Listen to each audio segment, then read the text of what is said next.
All right, let's talk about something that pretty much everyone dreads, standardized tests. But we're going to look at this from a completely different angle.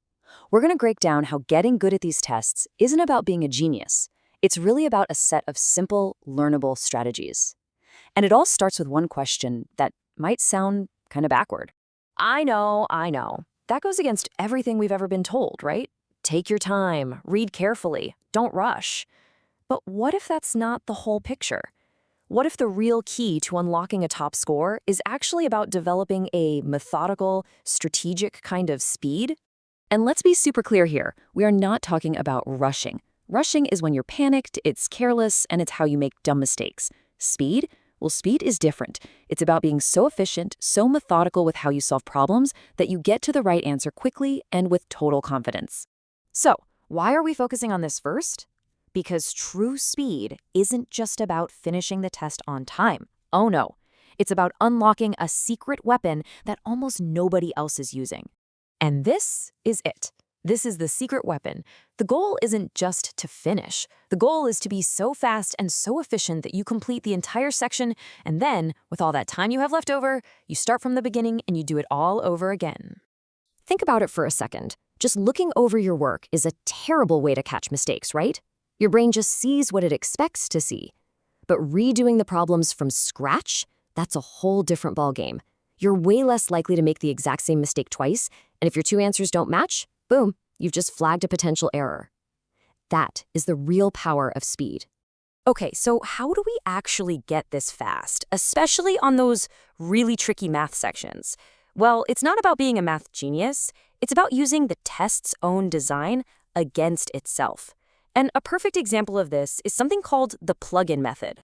Seriously, this method is a total game changer. Instead of getting all tangled up in complicated algebra, you just pick a super easy number for a variable, like x equals 1. You solve the problem with your easy number to get a target answer, and then you just plug that same number into the multiple choice options. The one that matches your target, that's your answer. You've turned a potential algebra headache into simple arithmetic. And here's another awesome speed hack. Know your enemy. Test makers don't just pull wrong answers out of thin air. They actually design them based on the most common mistakes students make. So if you can recognize these trap answers, like, just adding the tops and bottoms of a fraction, you can often eliminate 2 or 3 choices right away before you even start solving. Now, this whole idea of understanding how the test is built, it's not just for math. It's a universal mindset that is incredibly powerful for those reading comprehension sections too. The key here is to stop thinking like a student and start thinking like the person who actually wrote the answer key. Every single right answer has a direct, undeniable link to evidence in the text. Your job isn't to pick the answer that feels right. Your job is to pick the one you could defend with a direct quote from that passage. This is the mental exercise you have to do. When you're stuck between 2 choices, ask yourself this.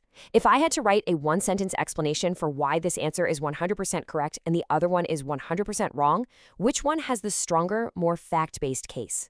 That simple shift forces you away from your own opinions and towards cold, hard evidence. Now, all these techniques are great, but they require practice. But what happens when you're totally burned out? You can't focus, and the thought of one more practice test makes you want to scream? Well, there's a smarter, more passive way to get the reps in. I know it sounds a little counterintuitive, but this can be so effective. On those days when your energy is just zero, instead of doing nothing, just pull up a video of an expert solving the exact types of problems you'll be facing. You're still exposing your brain to the problems, the patterns, and the solutions. And here's why this actually matters.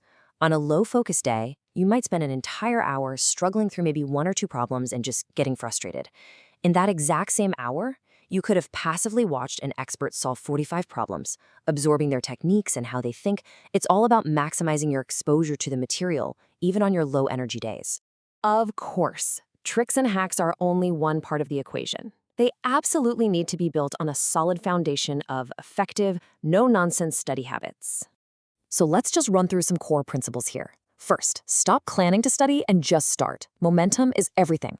Second, create a buffer for yourself. Always try to be 1 chapter ahead of your class. This gives you what's called an emergency fund of knowledge, so you never fall behind. And third, practice variety. I'm telling you, solving 2 problems of 10 different types is way more effective than solving 20 problems of the exact same type.